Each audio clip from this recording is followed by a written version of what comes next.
Hello friends, আপনারা দেখছেন MD rooftop garden.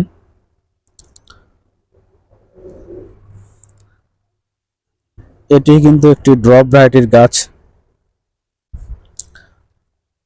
পদ্ম ফুলের এর আগে আমি কয়েকটি ভিডিও আপনাদের সাথে শেয়ার করেছিলাম। কিছু মাছও আমি ছেড়েছি এই পদ্মে, বিশেষ করে যেসব মাছ মশার লার্ভা খায়, যাতে এই ছাদের যে পদ্ম ফুল টব আছে তাতে মশা না জন্মে। যে কারণে কিছু মাছও আমি ছেড়েছি এতে, বিশেষ করে গাপ্পি এবং মলি।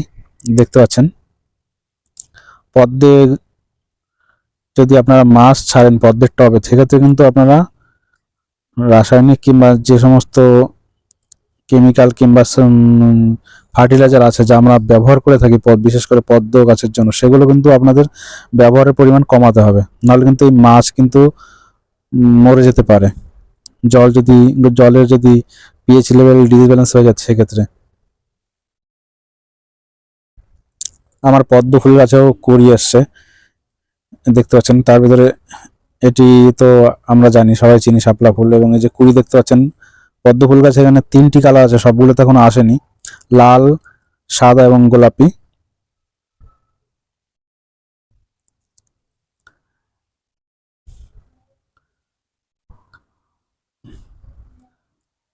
তো আপনারা চাইলে কিন্তু এরকম কিছু কালারিং মাছও অ্যাড করতে পারেন পদ্ম ফুলের টবে, সেক্ষেত্রে কিন্তু দেখতে আরো বেশি ভালো লাগবে।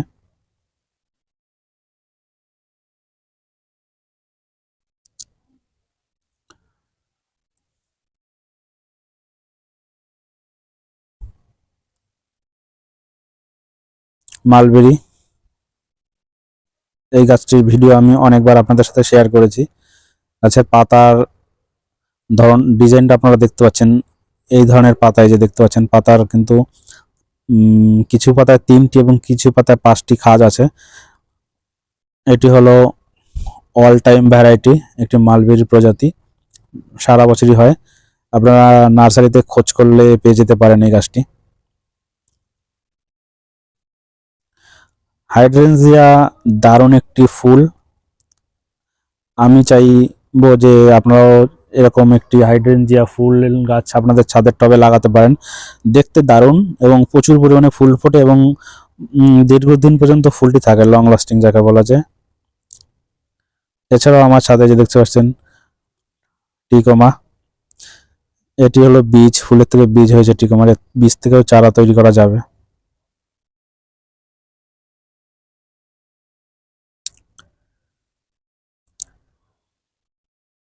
যেটি আমি আপনাদের সবসময় বলি যে ছাদের গাছে ভালো ফল ভালো ফুল পেতে সবসময় ব্যবহার করবেন ন্যাচারালি জিনিস, রাসায়নিক কোনো কিছু ব্যবহার করবেন না।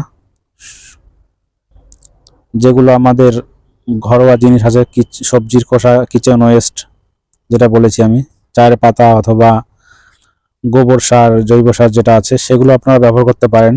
গাছ হেলদি থাকবে, গাছে প্রচুর পরিমাণে ফল আসবে এবং দীর্ঘদিন পর্যন্ত ফল পাবেন। ধীরে ধীরে গাছ কিন্তু নষ্ট হয়ে যায় যদি আমরা ব্যবহার করি রাসায়নিক সার, তবেই। তো আমি বলবো যে আপনারা রাসায়নিক কখনোই ছাদ বাগানে বিশেষ করে ব্যবহার করবেন না, যেহেতু ছাদের টবে অল্প মাটি থাকে। আপনি রিপোর্টিং করে দেবেন, কিন্তু ওই রাসায়নিক সারটি যখন গাছটিতে ধীরে ধীরে নিতে থাকবে দীর্ঘদিন ধরে, তখন গাছের গ্রোথ নষ্ট হয়ে যাবে। এর ফলে দেখা যাবে কিছুদিন পর বা 1-2 বছর পর সেই গাছটি কিন্তু আর ভালো পরিমাণে ফল দেবে না, আর গাছে তেমন কোনো গ্রোথও হবে না। ধীরে ধীরে গাছটি মরে নষ্ট হয়ে যাবে, কিন্তু মরে যাবে। তো আমি এই জন্যই সবাইকে সবসময় বলি যে সবসময় আপনারা চেষ্টা করবেন জৈব সার ব্যবহার করার জন্য। ফুল হোক অথবা ফল হোক, ভালো রেজাল্ট পাবেন। রাসায়নিক সার খুবই দ্রুত কাজ করে, আর জৈব সার স্লো রিলিজ, ধীরে ধীরে গাছে ওর থেকে নিউট্রিশন নেয় এবং অনেক দিন পর্যন্তই। আপনি যদি একবার গাছের ছাদ বাগানের যে আপনার গাছ আছে তার টবে যদি আপনার মাটি জৈব সার প্রয়োগ করেন, তাহলে কিন্তু একবার প্রয়োগ করার মিনিমাম 2 মাসের ভিতরে আপনাদের তাতে কোনো খাবারই দিতে হবে না গাছে। কিন্তু যদি রাসায়নিক সার ব্যবহার করেন সেক্ষেত্রে কিন্তু তার ভ্যালিডিটি ম্যাক্সিমাম 15 থেকে 20 দিন। এটি খুব ফাস্ট, রাসায়নিক সার খুবই ফাস্ট। তো বন্ধুরা, আজকের ভিডিওতে এই পর্যন্তই। দেখা হবে নতুন একটি ভিডিওতে। ততক্ষণ পর্যন্ত সবাই ভালো থাকবেন।